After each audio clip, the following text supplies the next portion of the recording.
Hi guys, Jo at Cloth Bums here. I thought I would do a very quick tutorial video on how to do Bambino Mio prefolds for newborns. There are a couple of ways of doing it and I thought I would just show you how, because a lot of people seem to be a bit concerned about it being complicated. So let's have a go and see what we've got. The Bambino Mio prefold is a cotton rectangle and you may just be able to make out that it's got 3 bands in it.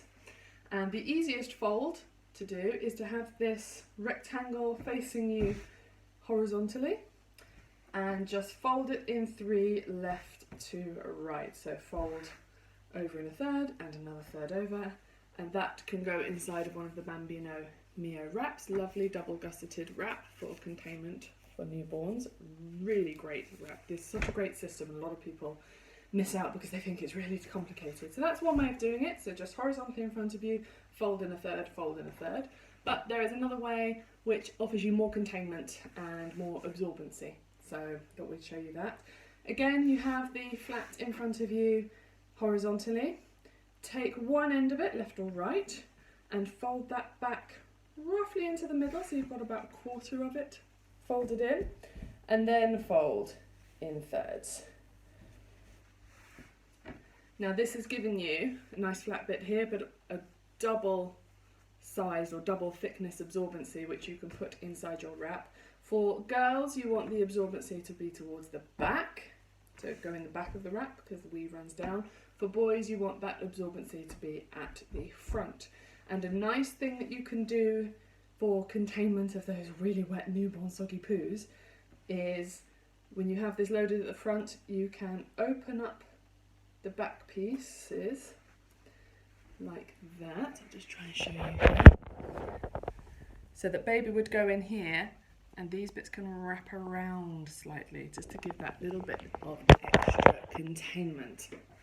And those are the 2 main ways of doing it. So I have got a pile here, so you would imagine that you have your laundry pile, you've done your pile of laundry and you've got to fold them, and then goes, oh, I've got to fold them, but it's really not that bad. And a nice way for storing these, if we go through that fold again, so take one edge, fold it towards the middle, and then fold down and up. A nice way for storing these is you've got a little lip that you've created here with your fold.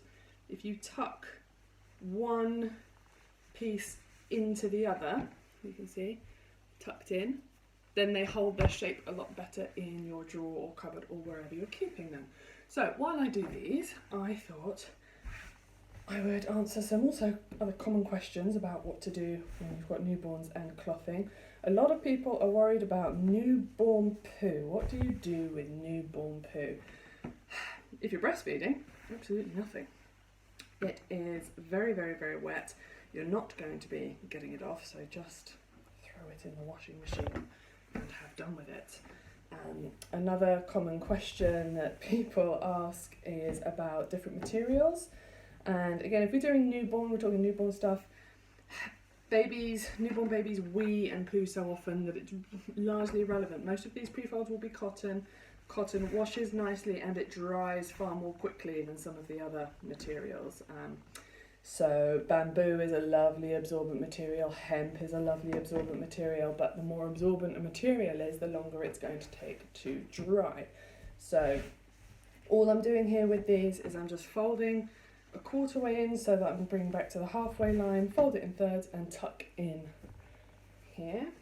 I'm just going to keep doing that. So yeah, when you've got newborns and you've got lots and lots of wee and poo, it doesn't really matter what material you use, you're going to be changing quite a lot anyway. It's only as they get bigger and their bladder capacity gets greater and they're going to be weeing out that you're going to really worry about what the next materials you want to use are. Microfiber is also a very, very absorbent material. It's not a natural material, it's synthetic, whereas bamboo and hemp are natural. Doesn't stop its absorbency, but if you have got a microfiber insert in one of your nappies, make sure that it does not go directly against baby's skin, because microfiber can lead to some pretty nasty bum rash. A problem that microfiber also suffers with is it's very absorbent, it is very good, but it doesn't work well under compression because the absorbency of microfiber is based on the air pockets that it has within the material. And if you have a baby that's sat in a car seat for a while or a buggy for a while, basically there's one area that's pressed and under compression. There's no air bubbles. So if there are no air bubbles, it can't absorb. So sometimes people find when they've got pocket nappies that have got microfiber inserts, they're working great, and then suddenly I start going out in the car a lot, or a baby's going out in the buggy a lot, and you get leaks. That could be why. So that's just a little tip and heads up for you. And look, I'm almost done. And all I've been doing this whole time, it's a little bit like peeling sprouts on Christmas morning. Once you get going, your brain doesn't really think about it anymore, and you just get to relax. I used to do this with Sherlock on, with my first. When she was asleep, I'd do this with Sherlock, and there we go. That's it. A nice pile of nappies ready to put in your drawer, ready to just go inside the wrap. Here's one that I've tri-folded before, but there you go, you've got that nice and ready. You want to front load it, for boys, back load it for girls. You don't even have to worry about a nappy nipper to keep it all done. And up, the wrap will do it for you. You can use a nappy nipper around and take the wrap around the baby if you want, but you really don't have to. And that's it, less than 5 minutes, it's all done. Right, bye-bye. I hope that has been enlightening. Bye.